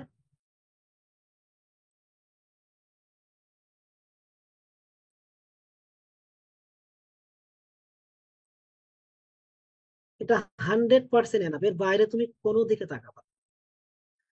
গ্রামারের জন্য ফোকাসের শিট এবং ক্লাস, এর বাইরে কিচ্ছু দরকার নেই, কিচ্ছু দরকার নেই। এবং আমি যে 50টা রুলস দেবো তোমাদেরকে বলেছি, 50টা রুলস, এটা এনাফ।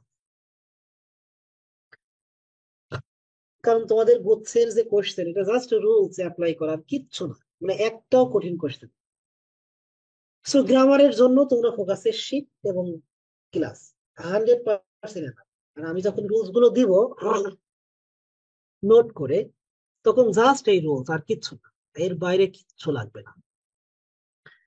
টেক্সট টেক্সট তোমরা বইয়ের এক্সারসাইজটা পড়বা, আর কিচ্ছু তেমন লাগবে না। এটা টেক্সট প্যানাসিয়া থেকে পড়বা, শেষ।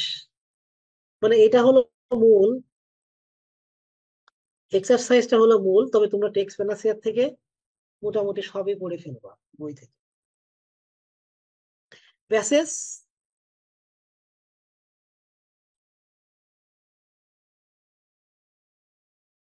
প্যাসেজের জন্য তোমরা যেটা করবা সেটা হচ্ছে,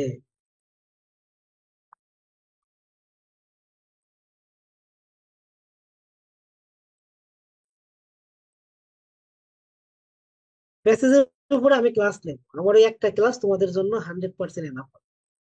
আর প্র্যাকটিস করবা।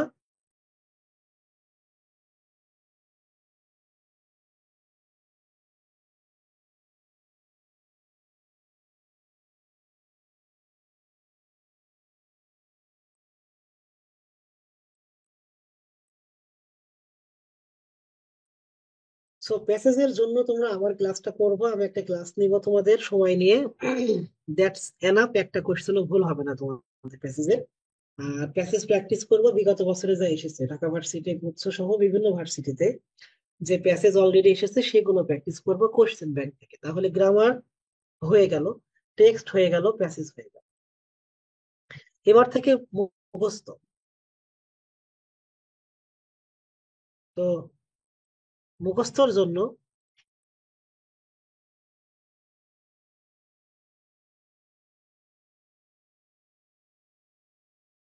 সিনোনিম, অ্যান্টোনিম তোমরা টেক্সট বুক থেকে পড়বা, যেটা টেক্সট পেনার সাথে পাবা, আর রিয়েল কোশ্চেন পড়বা, আর কিচ্ছু লাগবে না। রিয়েল প্রশ্ন, আচ্ছা রিয়েল প্রশ্ন মানে যেগুলো বিগত বছর এসেছে, বিগত বছর প্রশ্ন, বিগত প্রশ্ন। ভোকাবুলারি পেনাসিয়া থেকে পড়ো বা অন্য কোনো বই থেকে পড়ো, কোনো সমস্যা নেই। আর টেক্সট বুকের গুলো তোমরা টেক্সট পেনাসিয়াতে পাবা, টেক্সট পেনাসিয়াতে। আর প্রিপোজিশন, ইডিয়ম, আচ্ছা স্পেলিংটা এখানে পড়বে, spelling, preposition, idiom, group verb,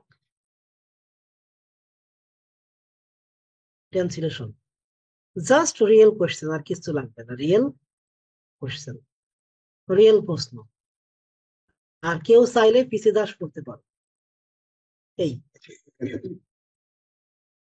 এই হচ্ছে তোমাদের রোড ম্যাপ।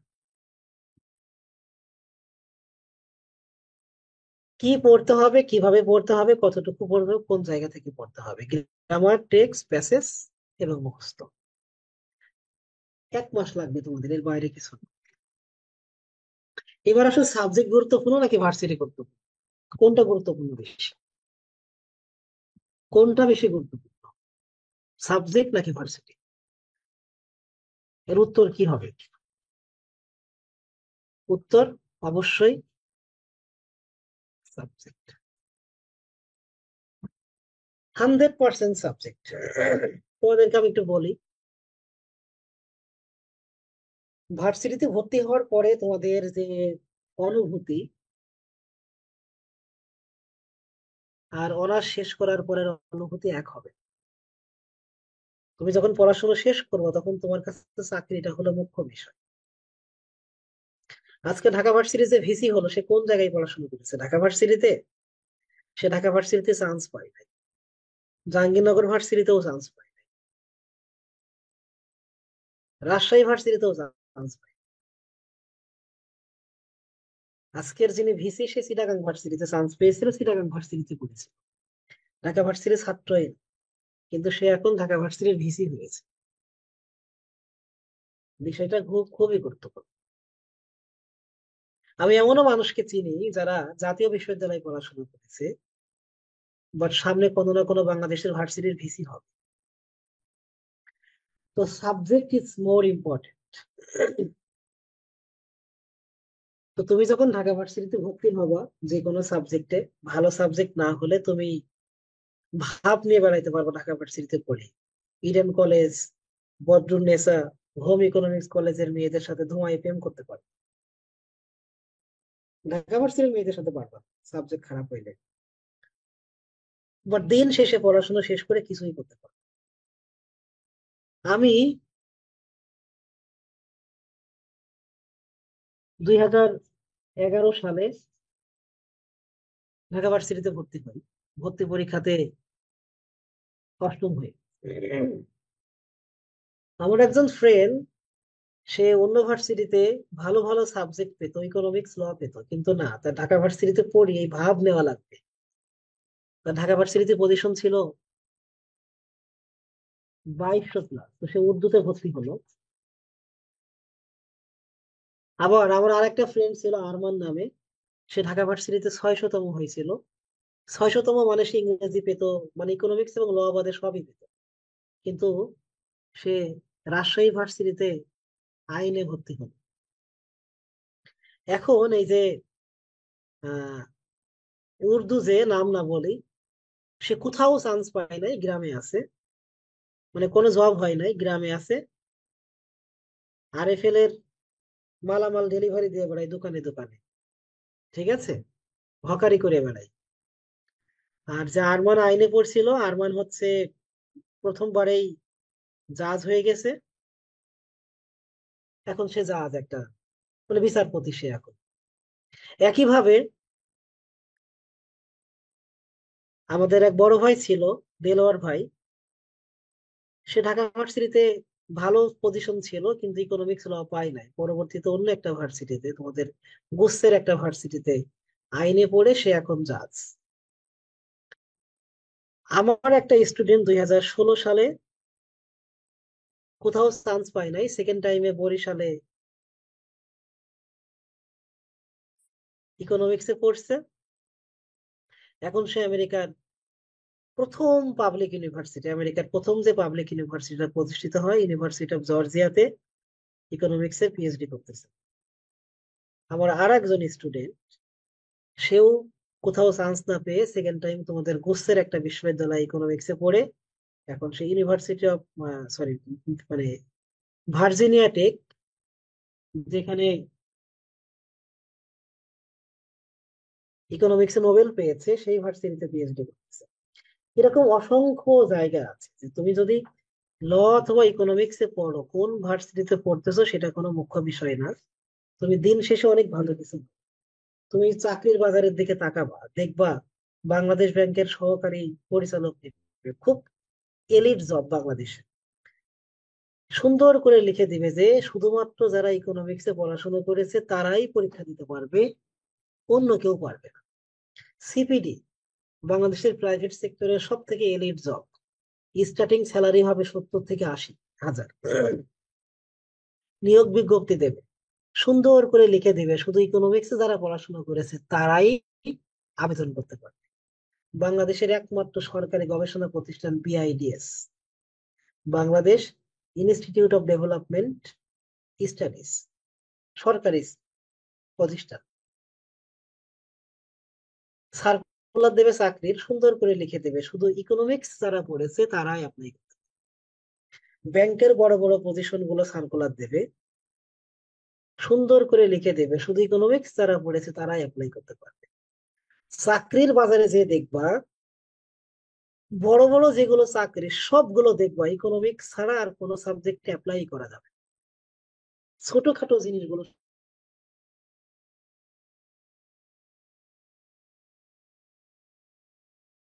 ভাইজান নেবে, শুধু প্রত্যেকটা জেলায় জেলায়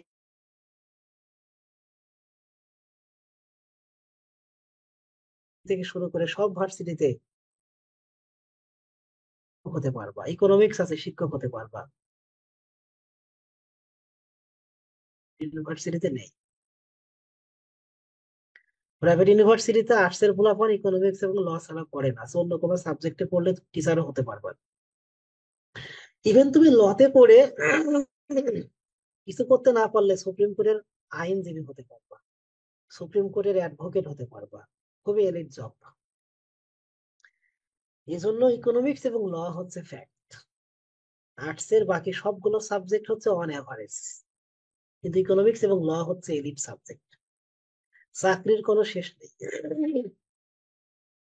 তোমরা যদি দেখো যে বর্তমান যে সরকারটা হলো, সেই সরকারের প্রধান উপদেষ্টা ডক্টর মোহাম্মদ ইউনূস ঢাকা ভার্সিটি ইকোনমিক্সে পড়েছে, ওয়াহিউদ্দিন ঢাকা ভার্সিটি ইকোনমিক্সে পড়েছে। এর বাইরে ডক্টর সালেউদ্দিন ঢাকা ভার্সিটি ইকোনমিক্সে পড়েছে। বাংলাদেশ ব্যাংকের গভর্নর হলো ঢাকা ভার্সিটি ইকোনমিক্সে পড়েছে। এছাড়া আরো প্রায় 5-6 জন ঢাকা ভার্সিটি ইকোনমিক্সে পড়েছে। বাকিগুলো কারা? আসিফ নজরুল ঢাকা ভার্সিটি ল এ পড়েছে, বেলা ল এ পড়েছে। তো দেখবো যে ঘুরিয়ে ফিরে ইকোনমিক্স আর ল। তো দিন শেষে তোমার কিন্তু এই ইকোনমিক্স এবং ল হচ্ছে ফ্যাক্ট আর্টস এর জন্য, নট সায়েন্স কমার্সের তো কোনো বিষয় না। এই জন্য ইকোনমিক্স এবং ল তুমি যেখানে পাবা সেখানে ভর্তি হবে, ভার্সিটির দিকে তাকাবা। ইকোনমিক্স এবং ল যদি না পাও তখন তুমি ভার্সিটি দেখবা, ভার্সিটি যেটা ভালো সেখানে পড়বে। তবে কোনোভাবেই যে সাবজেক্টে বিসিএস ক্যাডার নেই সেই সাবজেক্টে ভর্তি হবে না। উর্দু, পার্সি, পালি, সংস্কৃতি, বুদ্ধিস্ট, ল্যাঙ্গুইস্টিক, হাবি জাবি, নাট্যকলা এগুলোতে ভর্তি হওয়ার থেকে ন্যাশনাল ইউনিভার্সিটিতে পড়বে।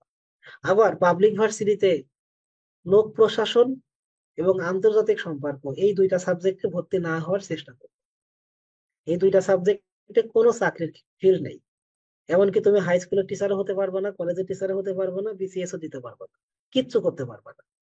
সো লোক প্রশাসন এবং আন্তর্জাতিক সম্পর্ক এটা খুবই খুবই বাজে সাবজেক্ট, এটার কোনো চাকরি কিচ্ছু নেই, কোথাও কোনো চাকরি নেই।